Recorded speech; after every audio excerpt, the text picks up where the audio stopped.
Hello বন্ধুরা, এখন আমি মিট্টি এক নই পেহচান বলে একটি অ্যামাজন এমএক্স প্লেয়ারে একটা ওয়েব সিরিজ এসছে ৮ এপিসোডে, সেটি রিভিউ করতে চলেছি। লিড রোলে আছে হলো ইশফাক সিং। তো কেমন হলো এই সিরিজটা, আমি কেন এই সিরিজটা গল্পটাকে বারবার স্বদেশের সাথে তুলনা করলাম, বা তুলনা মানে একটা রেফারেন্স বা কাইন্ড অফ একটা হোমাজ কাইন্ড অফ কেন বললাম। ছোট্ট করে যে গল্পটা বলি, ইশফাক সিং যে একজন অ্যাডভার্টাইজিং এজেন্সিতে, সে বড় বড় সে বিভিন্ন রকম অ্যাডভার্টাইজিং আইডিয়া দিয়ে থাকে, শহরে কাজ করে, এবং তার প্রাণটা কোথাও না কোথাও পড়ে আছে তার দাদুর কাছে, যে গ্রামে রয়েছে এখনো। ছোটবেলাটা তার গ্রামে কেটেছিল একটা সময়, মানে ছোটবেলা কিছু সময় তার গ্রামে কেটেছিল। দাদুর সাথে তার বন্ডিং বেশ ভালো, তার বাবা মায়ের থেকেও। এবং দাদু দিদাকে সে নিজের মানে সব থেকে বেশি আপন মনে করে।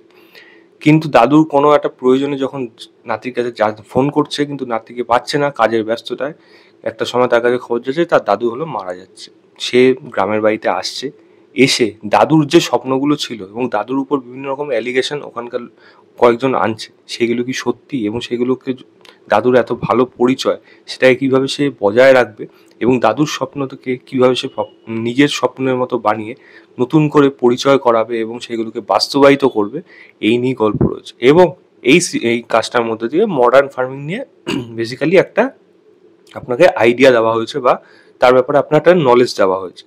তো মডার্ন ফার্মিং এখন প্রচুর ইম্পর্টেন্ট হয়ে গেছে, এবং বিশেষ করে চাষিদের জন্য। কারণ অনেক সময় চাষের জমি ক্ষতির জন্য তাদের মানে সারা বছরের যেই পরিশ্রমটা যায়, সেটা সম্পূর্ণ নষ্ট হয়ে যায়। মডার্ন ফার্মিংয়ে কত কিছু ইমপ্রুভমেন্ট আছে, কত কিছু ভালোভাবে সেগুলোকে রাখা যায়, সেগুলোকে মানে একজন চাষির কতটা প্রয়োজন, হ্যাঁ একটু বাজারের থাকার প্রয়োজন, সেটার ব্যাপারে কিন্তু এখানে সামান্য জ্ঞান দেওয়া হয়েছে।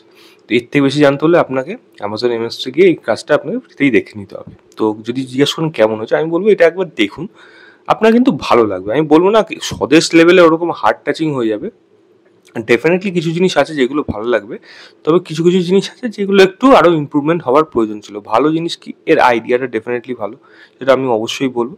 স্বদেশের থেকে ইন্সপিরেশন নেওয়া হলেও, যেহেতু সেটা গ্রাম বাংলা গল্প, তার জন্য মানে গ্রাম বাংলা না, গ্রামের গল্প, তার জন্য আপনার সাথে অলরেডি কানেক্ট করে যাবে। অ্যামাজন অলরেডি গ্রামের কাজ করে করে পঞ্চায়েত তো তার মধ্যে সব থেকে সেরাই হয়ে দাঁড়িয়েছে। তো পঞ্চায়েতের মতো কিন্তু কিছু কিছু ভাইবস আপনি এখানে পাবেন। প্রধানজি নামটা আসুক, বা বা সহায়ক নাম আসুক, এই নামগুলোর নাম শুনলেই না কিন্তু আপনার মনে হবে হঠাৎ করে যেন ফুলের হাতে চলে গেছেন। তো সেই রেফারেন্স মানে সেরকম ধরনের একটা হালকা ভাইবস পঞ্চায়েতের মতো এই কাজটার মধ্যে রয়েছে। এবং মোস্ট অফ দ্য পোর্শন কিন্তু স্বদেশের মতো করেই রাখা হয়েছে। একজন যে বিদেশ থেকে দেশে আসছে, দেশের গ্রামে তার মানে দাইমাকে খুঁজতে, এবং এখানেও কিন্তু কাইন্ড অফ একটা সে তার দাদুর কাছে ফিরে আসছে, দাদু যেখানে নেই, কিন্তু সে গিয়ে দাদুর স্বপ্নগুলো পূরণ করছে। তো সেগুলো আপনার কিন্তু দেখতে ভালো লাগবে। পারফরমেন্স প্রত্যেকের ভালো, ইশফাক সিং সব থেকে ভালো পারফরমেন্স করেছে। ইশফাক সিংয়ের দাদু এবং বিশেষ করে দাদি, মানে যে ঠাকুমা, সে তার পারফরমেন্সও দারুণ ভালো, দারুণ। এবং তার একটা জায়গায় ডায়লগ আছে, যে ওই ডায়লগ, এই সিরিজের ডায়লগগুলোও বেশ ভালো এবং টাচ করে যায়। এবং দাদি একটা ডায়লগ দেয়, যেটা লাস্টে গিয়ে সে আবার চেঞ্জও করে, কিন্তু প্রথমে যে ডায়লগটা দেয়, যে গ্রাম থেকে যে রাস্তাটা শহর দিকে চলে গেছে, শহর থেকে সেই রাস্তাটা গ্রামের দিকে ফেরে না। যারা এটা মিনিংটা বুঝতে পারবেন না, তারা সত্যি বুঝবেন যে ওই জায়গাটা কি বলতে চেয়েছে। মানে খুব সুন্দর যেরকম ডায়লগ, সেরকম পারফরমেন্স, প্রত্যেকের পারফরমেন্স এখানে ভালো। পারফরমেন্স নিয়ে এখানে কোনো খামতি নেই। এর দুটো মানে ছোটবেলার বন্ধু রয়েছে, যে এখন তাকে সিনিয়র দাদা এবং চেলা চামুন্ডার মতোই থাকে, মানে তার ভরসায় রয়েছে, এরকম কাইন্ড অফ। তাদেরও বন্ডিংগুলো কিন্তু আপনার ভালো লাগে। পারফরমেন্স নিয়ে কেন কোনো খামতি নেই। ব্যাকগ্রাউন্ড মিউজিক আমি অবশ্যই প্রশংসা করবো, খুব সুন্দরভাবে ব্যাকগ্রাউন্ড মিউজিক এখানে ইউজ করা হয়েছে, যেগুলো ইমোশনাল পোর্শনে ইমোশনাল করায়, এবং ফান মোমেন্ট মানে যেগুলো নর্মাল পোর্শনে সেই জায়গাগুলো কিন্তু সেরকমভাবে বজায় রেখেছে। ইমোশনাল পোর্শনে বিশেষ করে কিন্তু ব্যাকগ্রাউন্ড মিউজিকের প্রশংসা অবশ্যই থাকবে। সিনেমাটোগ্রাফির কাজ আমি অবশ্যই বলবো ভালো, কারণ গ্রামের যে গল্পটা, গ্রামটাকে খুব সুন্দরভাবে ফুটিয়ে তুলেছে। এবং সেটা ক্ষেতের পাশ দিয়ে সেখানে ট্রেন চলে যাওয়া হোক, বা একটা গোলাপ বাগান হোক, বা বিভিন্ন রকম ক্ষেত রয়েছে, সেই জায়গাগুলোতে এত সুন্দরভাবে উঠে আসছে। কিছু কিছু পোর্শন তো অসাধারণ ছিল, মানে জাস্ট ভাবতে পারবেন না। মানে এখানে একজন মানে কৃষি বিভাগের মানে হেড রয়েছে, মহিলা, তার সাথে একটা ফ্রেন্ডশিপ তো কাইন্ড অফ হবে ইশফাক সিং এ। সে তাকে একটা নৌকা বিহারে নিয়ে যাবে, এবং তাকে গিয়ে তার যে প্রমিস গুলো ছিল, বা তাকে একটা যে বলেছিল যে একটা বিয়ার খাওয়াবে কাইন্ড অফ, তো সেখানে তাকে নিয়ে যায়। ওই জাস্ট সিনারিটাকে দেখবেন, মানে জাস্ট জলের উপর দিয়ে যাচ্ছে, ওদিক দিয়ে লাইট, মানে লাইটের কাজ যেরকমভাবে রেখেছে, যেরকমভাবে অ্যাটমসফিয়ারটাকে ক্রিয়েট করেছে, আর আলাদা মানে নৈসর্গিক ব্যাপার একখানা, মানে খুব সুন্দর লাগবে, একটা রোম্যান্টিক মোমেন্ট ওই জায়গাটা, দারুণ লাগবে, খুব সুন্দরভাবে ফুটে উঠেছে। যেইগুলো কবিতার মানে লেখক তার লেখার মধ্যে ফুটিয়ে তোলে, সেরকম কিন্তু চোখের সামনে দেখতে পাচ্ছি, যেটা কিন্তু বেশ ভালো। সিনেমাটোগ্রাফির প্রশংসা ডেফিনেটলি এখানে করা উচিত, মানে খুব সুন্দরভাবে ক্যামেরার কাজ আছে এখানে।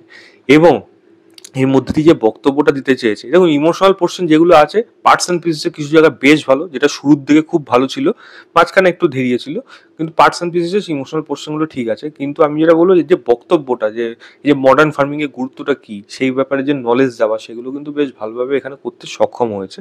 আমি বলবো পারলে একবার এই কাজটাকে দেখবেন, আমার বিশ্বাস, আশা করি আপনার সময়টা নষ্ট হবে না।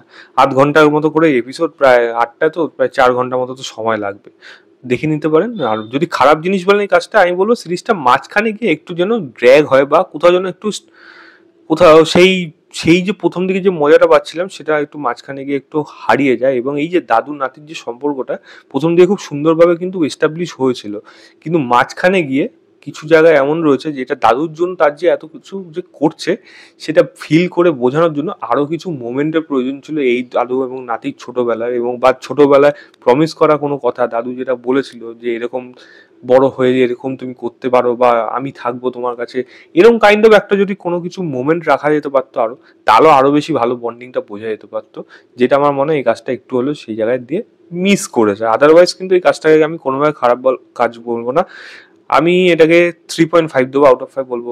অ্যামাজন প্রাইম এক্সপ্লোরে যান, গিয়ে দেখুন, দেখে জানাবেন আপনাদের কেমন লেগেছে। তো এই ছিল আমার ওভারঅল রিভিউ মিট্টি এক নই পেহচান বলে ওয়েব সিরিজটা। সিজন 1টা একটাতেই শেষ করে দিয়েছে, পার্ট 2 আগে কোনো কিছু আসবে না। এনিওয়েজ, ভিডিওটা ভালো লাগলে লাইক শেয়ার, চ্যানেলটাকে অবশ্যই সাবস্ক্রাইব করে দেবেন। বাই।